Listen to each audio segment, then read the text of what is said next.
geht's, München. Lasst uns Goldfinalstimmung verbreiten hier. Time now to go for gold here in Munich. The crowd getting right behind it as well. Compound women's bronze medal, gold medal match. Well, corrected himself there, the stadium announcer. This is the compound women's individual gold medal match.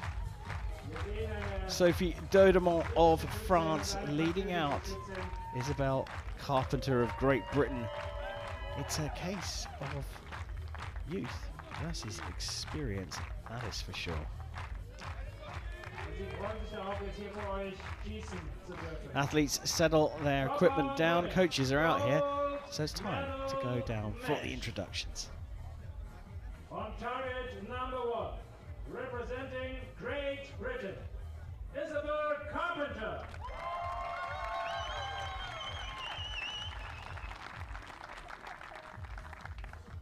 On target number 2, representing France, Sophie Dodemont. The line judge for this match is Manuela Cascio.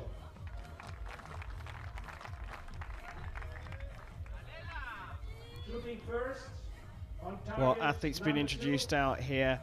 Dodemont, 2008 Olympic team bronze medal, switched from recurve to compound, well known on the circuit for that. 48 years old, going up against the 23-year-old Carpenter, who I have to say is a bit of a surprise making it through here to the gold medal match.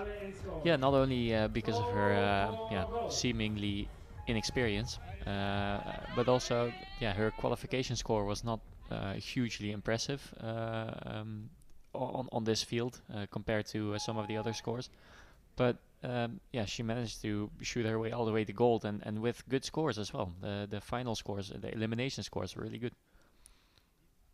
Well, Dodemont's going to start this gold medal match off, compound women, and she starts it off with a 10.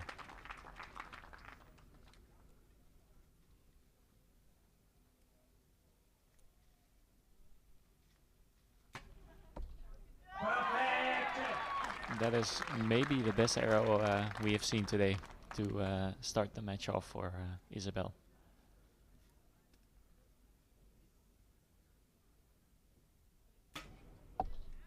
Nine.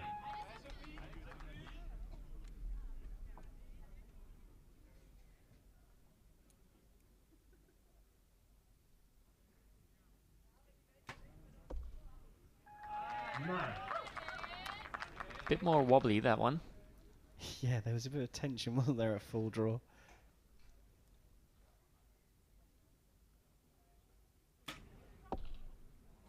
Well, that's opened the door.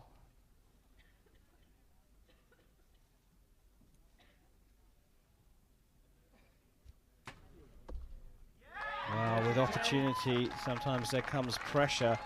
But Isabelle Carpenter, who is a surprise to be here in the gold medal match, is leading the experience of Sophie Dodemont. And just to be clear, she shot a 6.77 in her 72-hour qualification, ranking 28th, compared to a 6.95 for Dodemont, who ranked 7th. And she looks like she's just, out shooting on a Sunday afternoon. Yeah, well, she is shooting on a Saturday afternoon, so maybe it's close enough. But she has been on the field today. She has been on the finals field, so it might be that she's had the worst nerves. She knows what it's like to walk onto the field, because I think this is her first time on a finals field like this, and it was a good general repetition, the team match. So yeah, maybe she has just that little bit of an edge for the first end at least. Yeah, it could be a breakthrough tournament for Isabelle Carpenter. I think it already is a breakthrough tournament for Isabelle Carpenter. She's taken out Yatma, Priels and Rona on her route to this gold medal match. Sophie Dodemont, I mean, she hasn't had the easiest of routes either. Pass of Estonia, which actually went to a double shoot-off. They couldn't make any difference between the two 10s pass and Dodemont's shot in the first shoot-off in round 2, and they had to go again. But Dodemont here finds herself trailing by 2 at the start of the second end.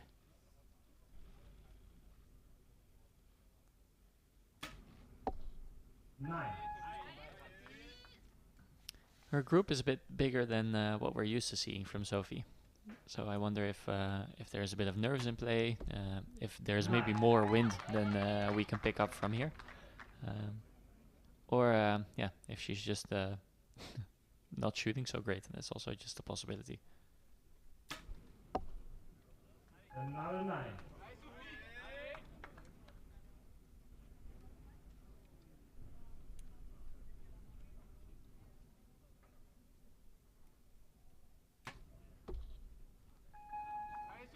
There's a lot of movement in Izzy's shot now.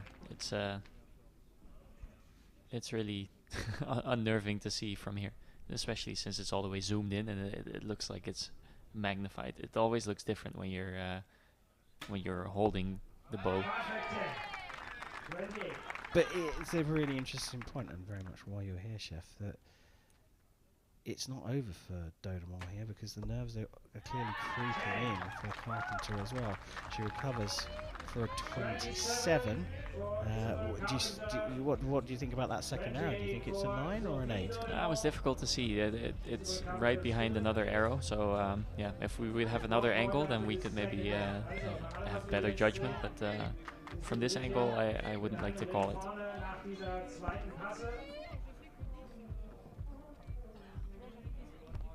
It's even difficult to see in close up here. We're just obscured by the arrow in the 9 on the left hand side in the yellow ring.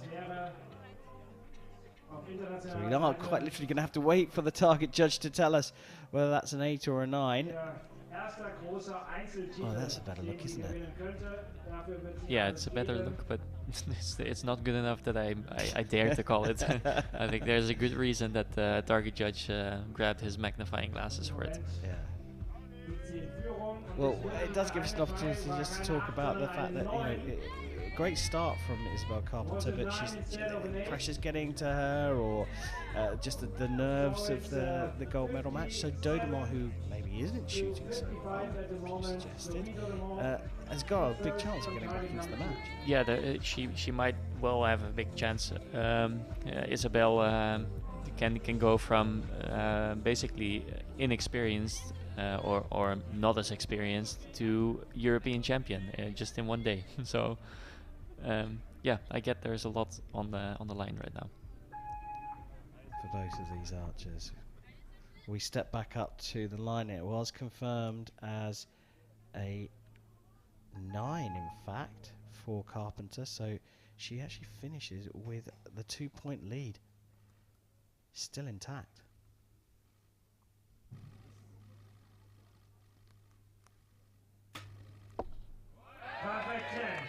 Well, it was a big call in the last end for the measure. That's a big arrow from Dodemont. How much will Carpenter react to that? Another big movement there. Yeah, she's really not super comfortable yet, but yeah, making it stick. I mean, even if you're moving a lot, you can still hit the middle, and that's what she's proving right now. 10.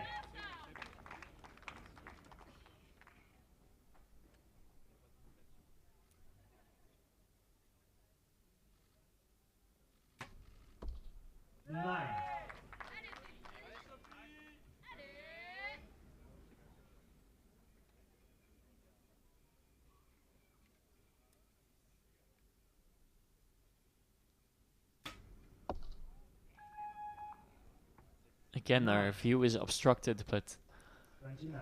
it's at least very close.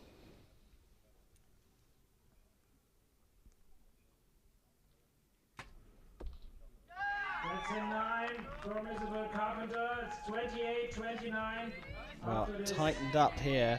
85 plays at 84, but we don't know about the last arrow because we couldn't see it. We couldn't see it, but the stadium speaker seemed to be very confident to say that it was a 9. So I think we might want to deal with 1 point difference here.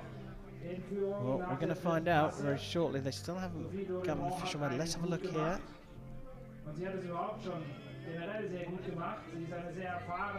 Yeah, that's definitely a 9 from what we could see.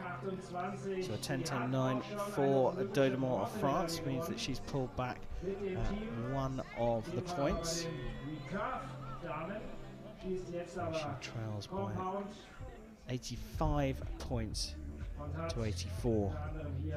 Now, it looks to me like, you know, the recoil on a gun. It looks like it's more from Carpenter than perhaps we see right now from Dodemont. Yeah, so Dodemont has a very static technique. She's very solid, and Carpenter has more, there's a lot of tension, and then when the release goes off, all of the tension suddenly disappears. So your body will move itself in the shape that it would if the tension wasn't there. Close-up's giving us a good view of that difference of technique. Dodemont still trailing by 1, shoots first in end number 4.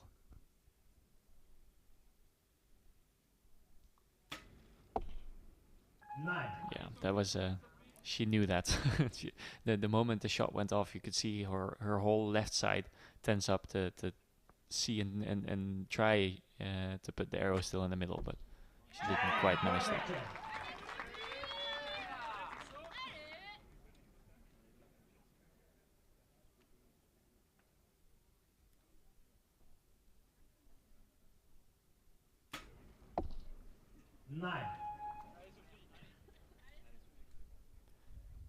So earlier we talked about aiming in the dark part of the target, and you can see if we get another close-up later on the target of Isabelle, that all of the markings of the arrows get marked in case you have a bounce out or a pass through.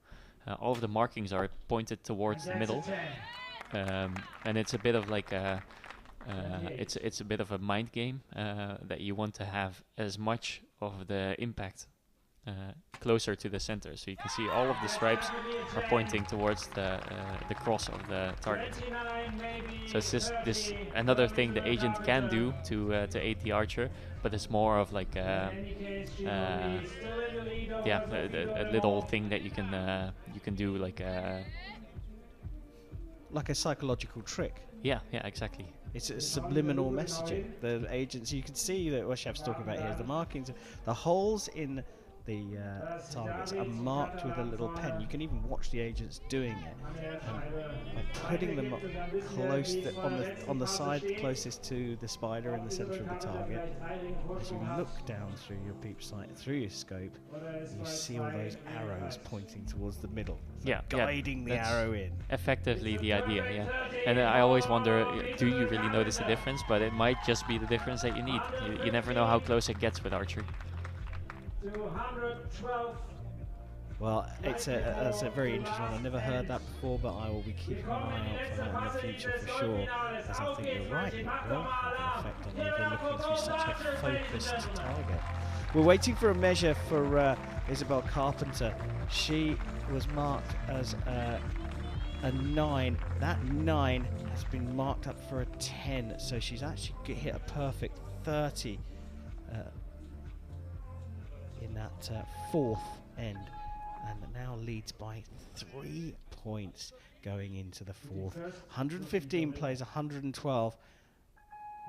Sophie Dodemont to shoot first in the final end. I don't want to say this one is over, but Carpenter definitely is in the driving seat. And that's all Dodemont can do, isn't it? Put the pressure on with a 10. Yeah, she'll need to hit 10s and hope that Carpenter will not hit 10s like this. But this needs to happen 3 times for them to tie, and then there still needs to be a shoot-off in that case. So